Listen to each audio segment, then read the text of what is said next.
what were some of the other Fatal? Did he do Every Other City We Go? Yeah. What was the actual name of the song? All About You. Okay. So Tupac's All About You. Fatal had a verse on that. Yeah, when Pac got out of jail, Fatal and Yacht was the first ones to come out here. They basically came out here with him like a day or two later. Okay. You know what I'm saying? Me, Castro, and Napoleon, we was in Atlanta. You know what I'm saying? We came out a couple of weeks after that. So they had like maybe a 2-week head start of recording. You know what I mean? Getting on records. They did a few records together, and All About You was definitely one of them. You know, and it's a couple of other joints that they did that didn't make All Eyes on Me, but I know that one, they definitely did that one, and Pac was like, this going on the album. He knew that was a keeper out the gate. Well, honestly, that was my favorite record initially on All Eyes on Me. No shit. All About You. I remember that was the record that I kept rewinding over and over again because I was such a fan of the original beat. Right. That was a Cameo? Candy. Right. Yeah. And that was, and the way they flipped it and the way like Nate Dogg did the chorus, you know, like in a way that only Nate Dogg could do. Yeah. He could take some soft shit and make it into some hard shit. Yeah. And it seemed like that song was based on, you know, what got him in jail also. So I thought it was dope how he's actually addressing his current, because he was still on parole, right? He was on out bail? on bail. On bail, yeah. So Pac was out on bail, Yeah. and he's speaking on his situation on a record, knowing that he still has a trial coming up. Yeah. And I thought that's what made that record so dope. Like, damn, he's really going in. Definitely. You know? Yeah. And I thought Fatal's verse was perfect on that record. Is you sick from the dick, or is it the flu? It ain't about you or your bitch ass crew. Like, we do shows now, he could literally point his mic to the crowd. And the they crowd know was that singing. shit word for word. Wasn't there a Tupac verse after that? Because I thought I heard a version with another Pac verse. Nah, there wasn't no Pac verse after that. That was Snoop Dogg with an epic outro. Yeah, but there was... You know what I mean? But it was a version that they did, Death Row did, and put Top Dog on it. You know what I'm saying? The homie that was supposed to replace Snoop, you know what I mean? That version came out. So Pac gets out of jail. He flies to L.A. He starts recording like crazy. Y'all, you know, a couple of the Outlaws join him, and then the rest of them join him a couple weeks later. Pac was on top of the world at that point. Like, he was happy to be free. He was happy to be free. How long after he got out did California Love drop?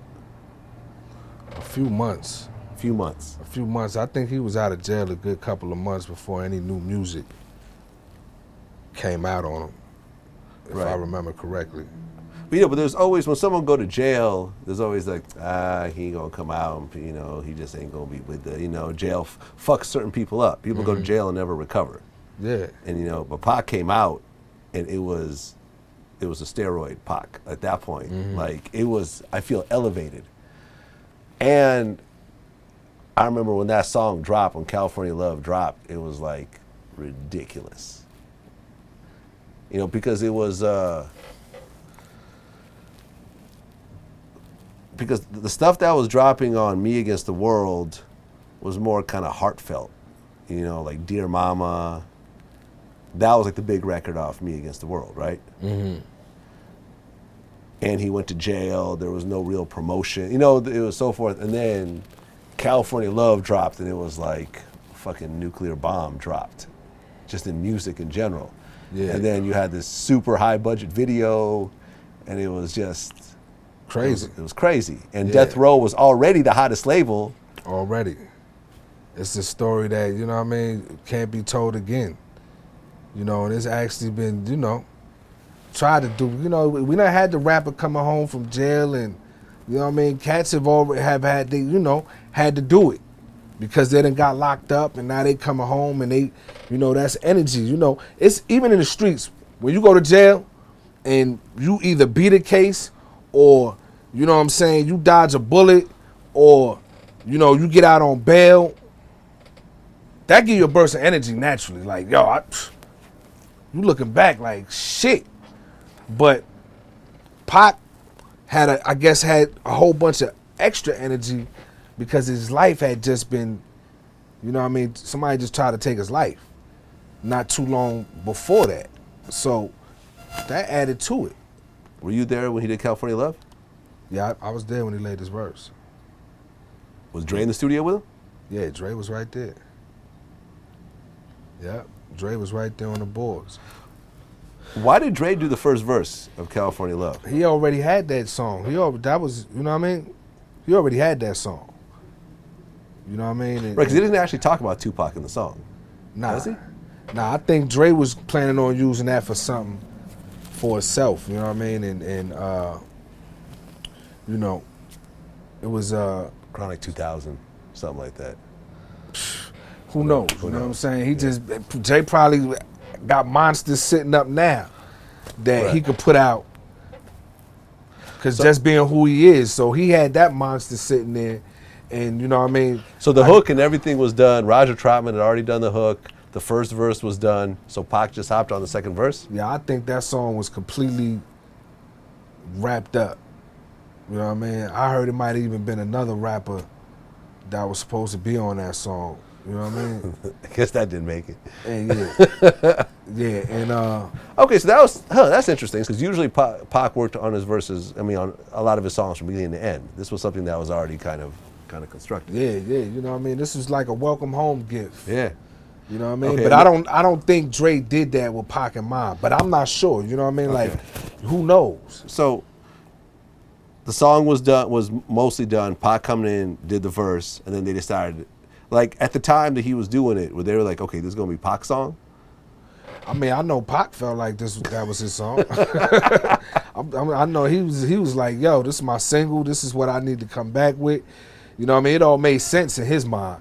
Okay. Like, what better, you know what I mean, statement record to come back with.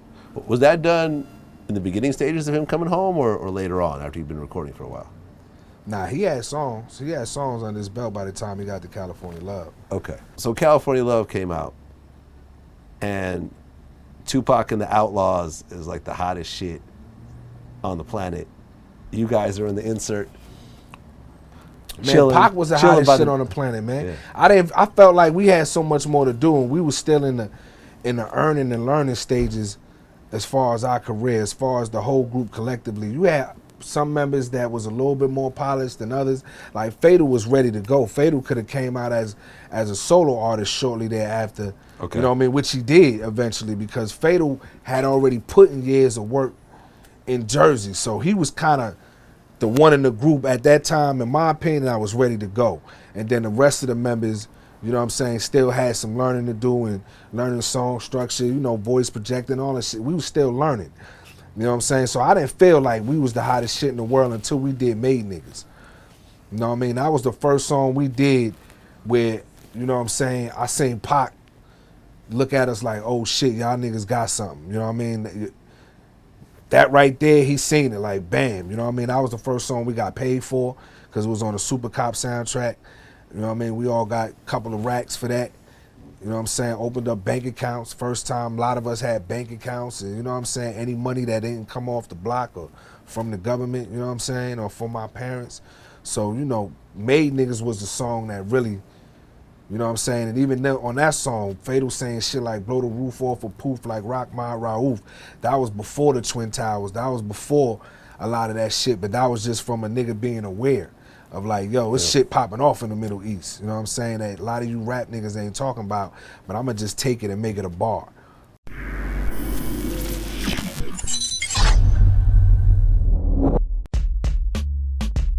I just usually judge people by the tone that they use when they say it. So it's been used as both on a regular basis. So, I mean, it is what it is though. Listen, I think they need this. I think it's a few things they need to do. I think Ku Klux Klan members need to not be able to wear hoods no more. We need to see who's behind those motherfucking hoods. When those flags, and I think that the flag, you should still be able to fly it on your personal. Like you can still have it on your cars.